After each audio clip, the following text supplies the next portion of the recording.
ultimately to be done, you have to have a prosecutor who has subpoena authority, the authority to offer lowerlings a deal in order to name the ones at the top.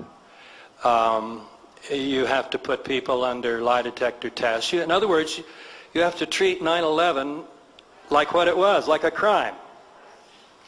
I guess I'm interested in how you answer people who say that if there was widespread U.S. government support for this, there would have had to be so many people involved, in the hundreds perhaps, that the overweening fear would be that there would be one honest American among them to blow the whistle, or at least to scream that a crime had been committed ex post facto. Could you tell me how you answer such critics? Well, I think there are many layers of answers.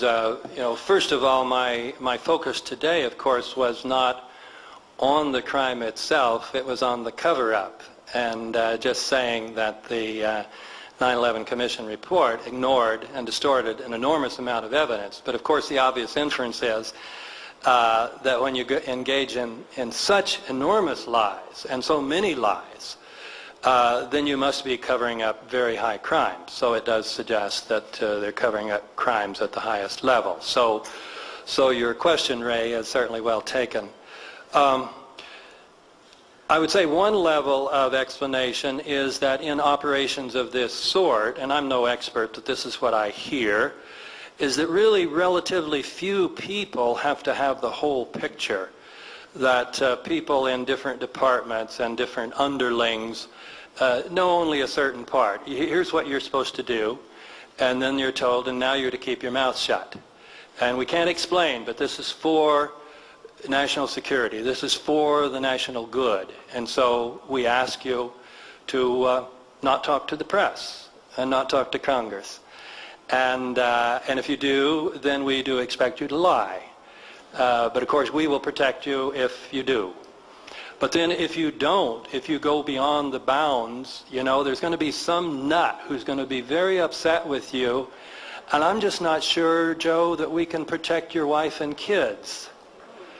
So do you think if you were Joe, you would go forward, particularly when there's nobody at the national level saying, please come forward, tell us what you know. And the press is not asking you, please come forward, tell us what you know. No, anybody who speaks up is ridiculed by the press as engaging in, outlandish conspiracy theories and so on. So there is not a climate to encourage people to come forward. That said, there are some people who have been trying to come forward. I understand there are some FBI people who want to tell that they had very precise knowledge about the attacks ahead of time, but they have been muzzled and threatened with jail and who knows what if they speak. And so I don't think it's implausible that thus far the lid has stayed on. David, I'd like to commend you on two excellent books analyzing 9/11 and some great analysis. And I think it's important for all of us here on the panel and for you, because we might be reaching a new audience on 9/11 that we all introduce ourselves and say what we've written, because there might be people going, who was that guy? Where do we find out more? David, what are the titles of the two books you've written about 9/11?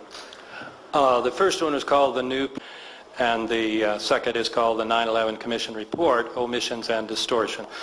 David, of course, I've written a book about 9/11 too, and I've had some interesting experiences with mainstream press reviewing or not reviewing or ignoring my book. I found it interesting that New York Times had a copy of my book FedExed overnight the day it was published. They haven't said a word, neither has the Washington Post. What has been your experience with the major media's reception of your books, given that we all know in this room that they contain damning evidence that somebody should pay attention to? How have your books been treated by the corporate powers that be?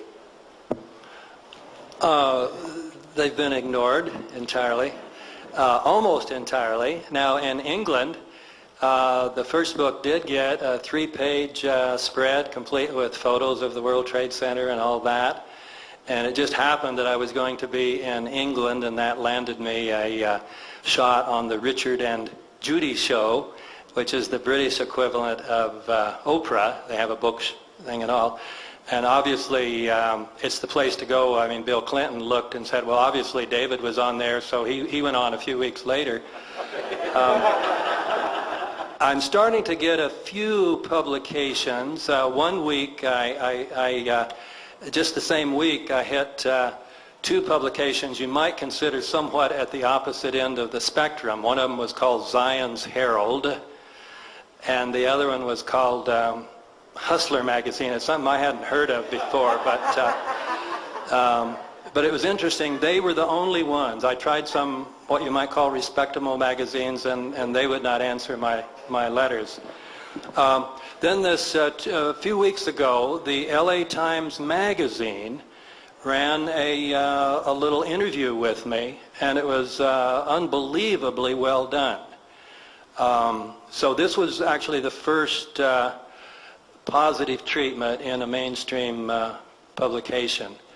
So it may be that things are changing. One other thing that ABC a couple weeks on 9/11 put out some shows on ABC National Radio, and I had a 2.5-minute spot on that. So that's about it.